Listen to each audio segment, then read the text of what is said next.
Herr sei mit euch. Und mit deinem Geiste. Aus dem heiligen Evangelium nach Johannes. Ehre sei dir, o Herr. In jener Zeit sprach Jesus zu der Menge: Ich bin das Brot des Lebens. Wer zu mir kommt, wird nie mehr hungern. Und wer an mich glaubt, wird nie mehr Durst haben. Aber ich habe euch gesagt, ihr habt gesehen und doch glaubt ihr nicht. Alles, was der Vater mir gibt, wird zu mir kommen. Und wer zu mir kommt, den werde ich nicht abweisen. Denn ich bin nicht vom Himmel herabgekommen, um meinen Willen zu tun, sondern den Willen dessen, der mich gesandt hat. Es ist aber der Wille dessen, der mich gesandt hat, dass ich keinen von denen, die er mir gegeben hat, zugrunde gehen lasse, sondern dass ich sie auferwecke am letzten Tag. Denn es ist der Wille meines Vaters, dass alle, die den Sohn sehen und an ihn glauben, das ewige Leben haben und dass ich sie auferwecke am letzten Tag.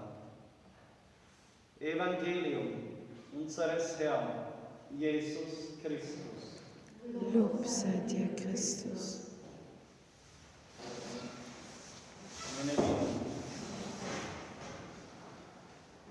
Jesus sagt, ich bin das Brot des Lebens.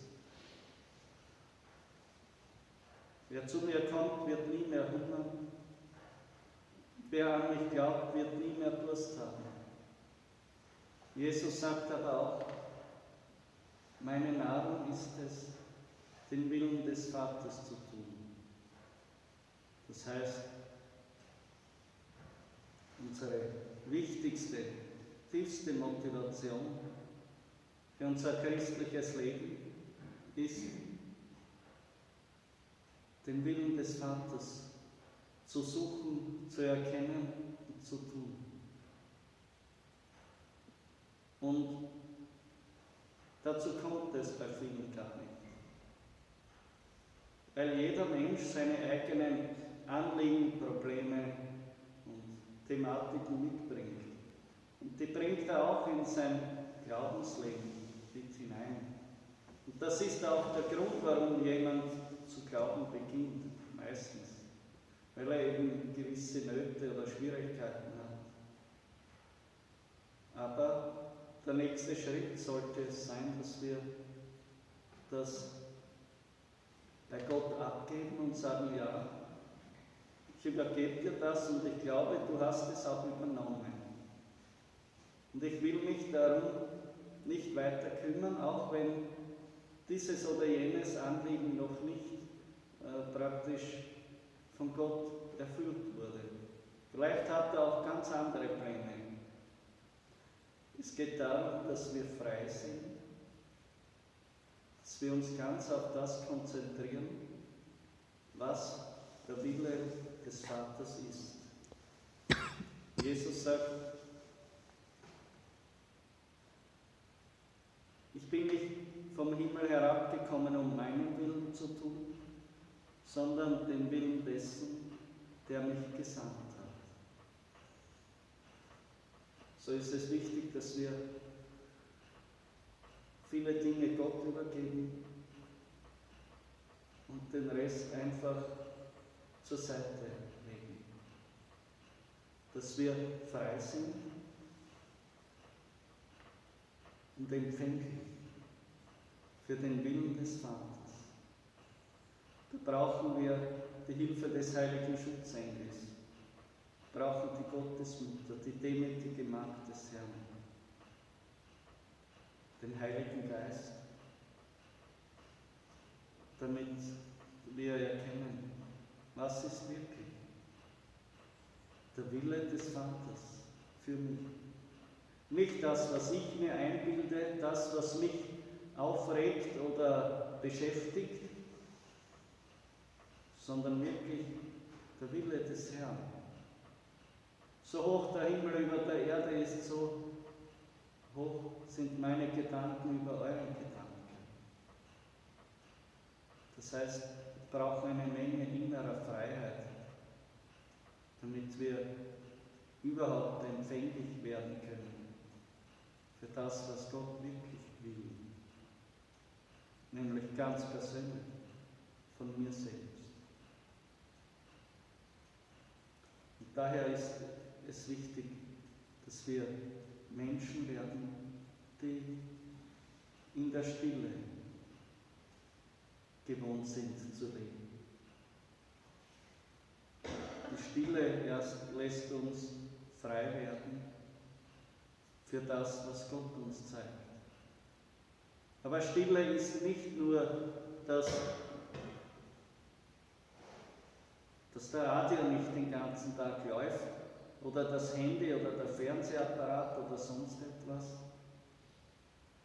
sondern Stille ist auch zum Beispiel unser Beten.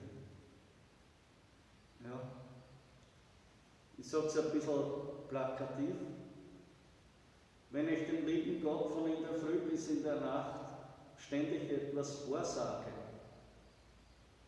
meine Gebete, die vielleicht gut sein mögen, permanent aufsage, dann ist mein Herz oder mein Inneres schon so sehr damit beschäftigt, dass ich meine Gebete sage und hier nie dieses Schweigen vor Gott stattfindet.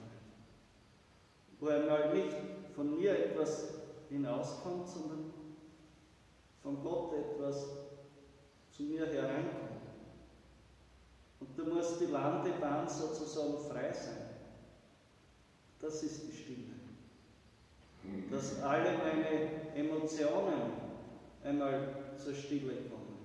Dass all meine Vorstellungen und Wünsche und Themen, die ich habe, einmal zur Seite geschoben werden. Denn das ist jetzt alles einmal nicht wichtig. Wichtig ist, du Herr allein, du bist da. Für dich will ich frei sein und dir widme ich mich ganz. Und so kann Gott wirklich zu uns sprechen. Nämlich das, was er wirklich will.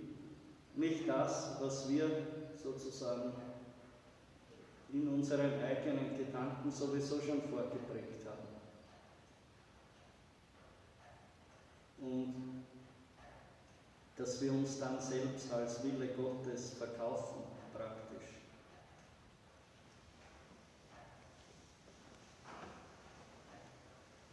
Es ist der Wille dessen, dass er keinen zugrunde gehen lässt, die der Vater ihm gegeben hat.